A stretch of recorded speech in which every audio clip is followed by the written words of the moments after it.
Top quality और consistent performance के लिए सिर्फ सिल्वर पंप नाम याद रखना। ધોરણ 10 અને 12ની બોર્ડની પરીક્ષાને લઈ એસટી વિભાગ સજ્જ થયું છે અને વિદ્યાર્થીઓની સુવિધાને ધ્યાનમાં રાખી નિગમે એક નિર્ણય લીધો છે। બોર્ડની પરીક્ષા માટે વધારાની બસ મૂકવાનું એસટી નિગમનું આયોજન છે।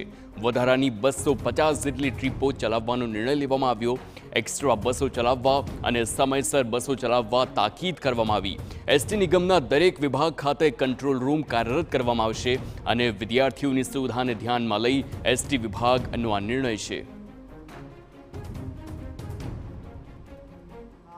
अलग अलग एसटी डिविजनों द्वारा 85 જેટલા રૂટોની અરજી મળી ચૂકેલી છે, પરંતુ એના સિવાય બી અનેક ગામો, જિલ્લાઓ કે કોઈ બી સ્કૂલ દ્વારા જો અમને જાણકારી આપવામાં આવશે કે માહિતી આપવામાં આવશે, માંગણી કરવામાં આવશે, તો આ ટ્રીપો વિદ્યાર્થીઓની સુવિધાઓ માટે ચાલુ કરવાનો નિર્ણય લઈને એસટી વિભાગ વધુમાં વધુ વ્યવસ્થાઓ કરવા માટે કટિબદ્ધ છે।